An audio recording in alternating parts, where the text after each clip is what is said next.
Nós vamos dar início ao estudo da programação visual, estudando neste primeiro vídeo a biblioteca Qt, que nós utilizaremos na nossa disciplina para o desenvolvimento de interfaces com o usuário. Nosso estudo de programação visual, no qual nós vamos procurar desenvolver interfaces gráficas para os nossos programas, vai ser baseado no ambiente de desenvolvimento na biblioteca de programação Qt. Qt é a pronúncia indicada pelos desenvolvedores, pelos criadores dessa biblioteca. Qt, para relembrar a palavra em inglês cute, que quer dizer fofo, bonitinho. É bom, aqui no Brasil a gente termina encontrando mais frequentemente a pronúncia Qt mesmo, que é a que eu vou adotar aqui no curso. O Qt, ele é uma série de coisas. O fundamental nele é uma biblioteca de programação em C++, ou seja, um conjunto de classes e métodos dessas classes que você pode linkar, você pode juntar com o seu programa para utilizar os métodos dessa classe para desenvolver uma série de coisas. O que é que essa biblioteca oferece? O mais conhecido é o desenvolvimento de interfaces gráficas. É para isso que a gente vai utilizar o Qt aqui. Porém, ele também pode ser utilizado porque ele oferece classes que padronizam coisas que dependem dos sistemas operacionais. Então, você tem chamadas de função para criar um socket, para acessar dispositivos de hardware, que são dependentes do sistema operacional que você está trabalhando. Então, se você quiser fazer um programa que roda em Linux, ele faz diferente do que roda em Windows, por exemplo. Já a biblioteca Qt oferece objetos que tratam essas coisas de maneira padronizada. Então, se você fez um programa que usa uma funcionalidade do sistema operacional, utilizando os objetos Qt, em tese, você pode compilá-lo em qualquer ambiente que ele vai funcionar. Mas o que é mais conhecido do Qt é o seu conjunto de ferramentas e elementos gráficos de controle, os chamados widgets, que são usados para a criação de interface de usuários gráficos. O que são widgets? São aquelas coisas que a gente vê muito em interface, botão, barra de rolagem, esses elementos gráficos visuais que a gente incorpora em interfaces gráficas com o usuário. Embora, como já mencionei, ele também pode ser utilizado, por exemplo, para desenvolver um programa todo em comando de linha, que funciona no console, aquela telinha preta que a gente utiliza.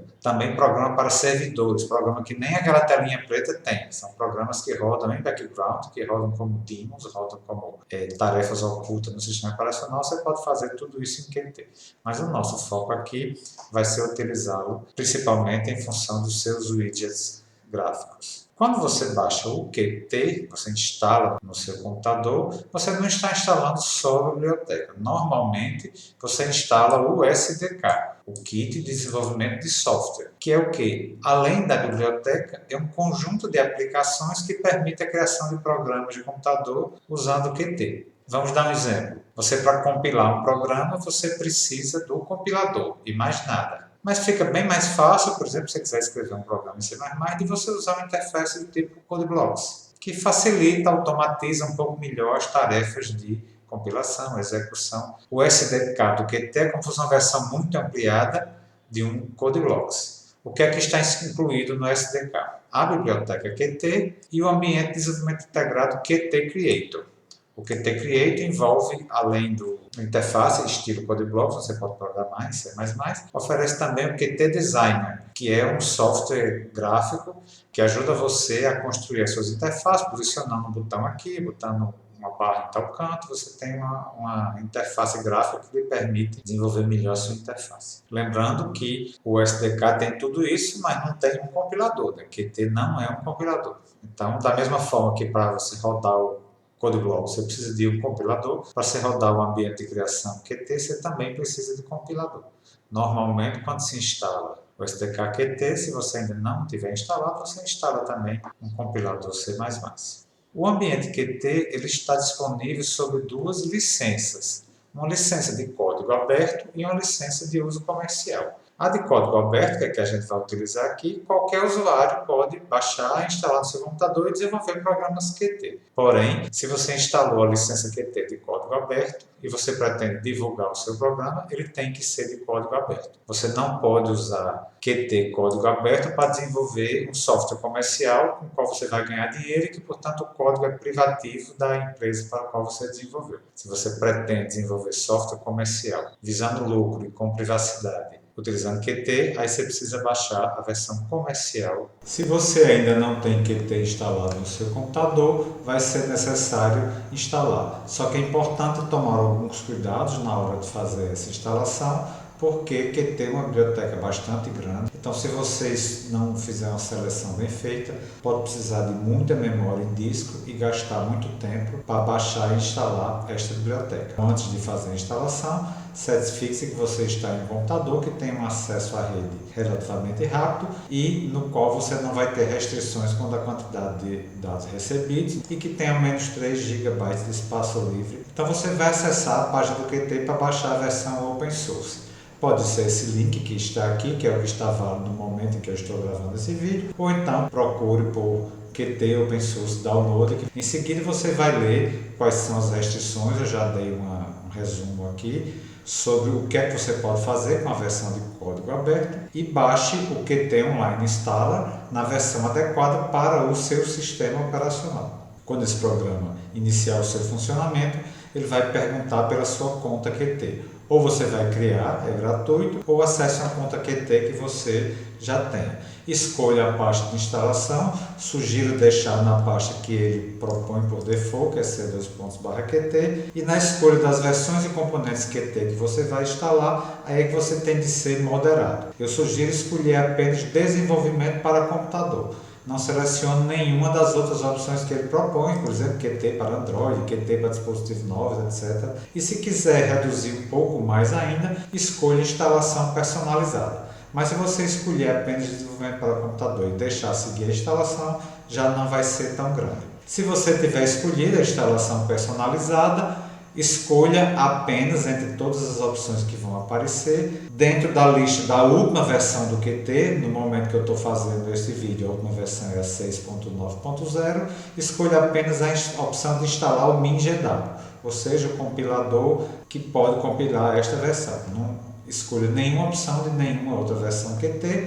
E dentro da lista das ferramentas de desenvolvimento, das Build Tools, pode desmarcar tudo, porque nenhuma das ferramentas adicionais que ele propõe, como o CMake Ninja, a gente não precisa utilizar. Antes de começar a explicar a programação em Qt, vamos ver qual é a relação que existe entre todos os objetos, os chamados widgets da biblioteca Qt. Existe uma hierarquia de classes, para cada tipo de objeto que existe em Qt, para cada tipo de widget, existe uma classe correspondente, então a gente vai criar objetos dessa classe, e essas classes se interrelacionam por herança. Por exemplo, nós temos uma classe mais básica, que é a classe QObject, que todos os objetos Qt herdam desta classe. Esta classe, por exemplo, é que tem alguns recursos essenciais. O nome do objeto. Cada um dos objetos que a gente quer em Qt vai ter um nome associado a ele. E é esse nome que a gente vai utilizar posteriormente no nosso programa para mude a cor do fundo do objeto de nome tal. É esse nome que é um dado membro da classe QObject. Como todas as classes herdam de QObject, todas vão ter essa informação que é o nome do objeto, que é um string. O QObject também oferece o sistema parental. Todo objeto Qt tem a noção de pais e filhos, então todo objeto é filho de alguém. Para que é que serve esse sistema parental? Por exemplo, quando você redimensiona um objeto pai, se você encolheu ele com o mouse, os objetos filhos que estão dentro dele vão ser encolhidos também. Quando você deleta um objeto pai, o Qt já faz automaticamente a deleção de todos os filhos. Outro mecanismo que também faz parte da classe QObject é o sistema de sinais e slots. A gente precisa, em qualquer programação visual, de fazer comunicação entre objetos. Por exemplo, você tem um botão lá no mouse, quando você quer que aperte aquele botão, aconteça outra coisa em outra região da interface, em outro widget. Então você precisa comunicar isso. Então um objeto vai emitir um sinal e você vai conectar esse sinal ao slot de outro objeto, de tal forma que tal ação no objeto emissor do sinal gera tal consequência no objeto receptor do sinal através do slot. Então, o QObject é a base, mas existem objetos em Qt que não são gráficos. A gente vai ver que existem objetos que são abstratos, que simplesmente não têm uma representação gráfica. O QWidget é o objeto gráfico mais básico. Então, todos os objetos widgets, todos aqueles que têm alguma representação visual em tela, herdam da classe QWidget. O QWidget herda de QObject. Ele que tem definida as maioria das propriedades para descrever uma janela. Tamanho, a geometria, cor de fundo, a dica que aparece quando você coloca o mouse em cima, etc. Tudo isso são métodos que estão definidos na classe QWidget. As classes que herdam de QWidget podem redefinir esses métodos. Ao se criar um objeto que herda da classe QObject, é obrigatório que toda vez que você fizer a definição da classe, você inclua exatamente este termo aqui, Q_Object. Isso é um define. Isto aqui quer dizer umas 10 ou 12 linhas diferentes, apenas para não tornar tedioso o trabalho de programar. Então, em vez de você toda vez repetir essas 10, 12 linhas, você inclui QObject, e isso já quer dizer, esta macro, quer dizer todas as coisas necessárias para que o funcionamento do objeto Qt ocorra. Por exemplo, aí é que está definindo os tipos slots, sinais, etc. E tem outras coisas a serem respeitadas, por exemplo, todo objeto que herda da classe QWidget tem que ter um construtor que recebe um parâmetro que é um ponteiro, que é o pi, que tem um valor por default nulo. Se você criar sem passar nenhum parâmetro, ele vai entender que isso é um QWidget sem pi, que está sozinho na interface, não está dentro de ninguém. O outro mecanismo básico, o outro conceito básico que faz funcionar a biblioteca Qt é o de sinais e slots que a gente já mencionou anteriormente. Então, você vai ter objetos, cada objeto com sinais que podem ser emitidos, e você vai conectar esses sinais a slots de outros objetos. Os sinais são emitidos quando eles mudam de estado de alguma maneira. Por exemplo, você tem um botão e clicou naquele botão, você tem uma tabela e clicou em uma linha da tabela. Os widgets que vêm de fábrica no Qt já tem muitos sinais pré-definidos. Para todas essas ações de interface já tem um sinal correspondente, mas você pode adicionar novos sinais. E os slots são funções, elas são funções normais que você pode chamar normalmente no seu programa, só que elas têm essa característica de ter uma outra forma de ser chamada, digamos assim. Você pode conectá-la a um sinal e quando esse sinal for emitido na sua interface, então aquela função vai ser executada em paralelo. O objeto, ele nem sabe, e nisso nem tem nenhuma importância para ele, se o sinal que ele emitiu está sendo recebido por alguém. O sinal pode ser emitido e não gerar nenhuma consequência se não tiver um slot conectado. Da mesma forma, o widget que tem o slot não sabe quem emitiu o sinal para ela. Simplesmente chegou o sinal e o slot é executado. Você pode conectar quantos sinais você quiser em um único slot e um sinal pode ser conectado a mais de um slot. Se eu pegar aqui o exemplo, esse sinal 1 aqui do objeto 1 está conectado tanto ao slot 1 quanto ao slot 2 do objeto 2. Aqui eu tenho um slot não conectado a ninguém e aqui eu tenho um sinal do objeto 2 que não está conectado a ninguém. Para cada uma dessas conexões, a gente vai utilizar a função connect. Aqui, por exemplo, eu vou conectar o sinal 2 do objeto 1 ao slot 1 do objeto 4. Os sinais podem ser emitidos com parâmetros. Então, você pode ter um sinal que não tem nenhum parâmetro, que tem um parâmetro do tipo inteiro, que tem dois parâmetros do tipo string. Isso é variável como se fosse uma função. Agora, para que você possa conectar um sinal a um slot, eles têm de ter exatamente a mesma assinatura.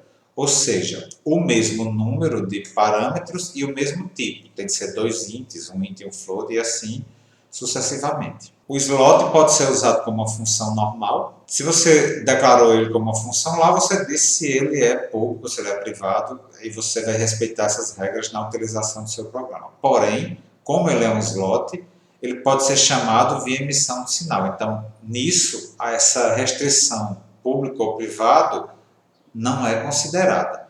Então, se eu tenho um slot lá, não interessa se ele é público, se ele é privado, se ele é de uma classe ou se ele é de outra classe, se o sinal foi emitido por qualquer objeto de qualquer classe Qt, o slot vai ser executado, independente do grau de privacidade que ele tem. Já os sinais, eles são declarados como se fossem função. A sintaxe, o jeito de escrever no programa é igualzinho. Quando você declara um sinal, é como se você estivesse declarando uma função.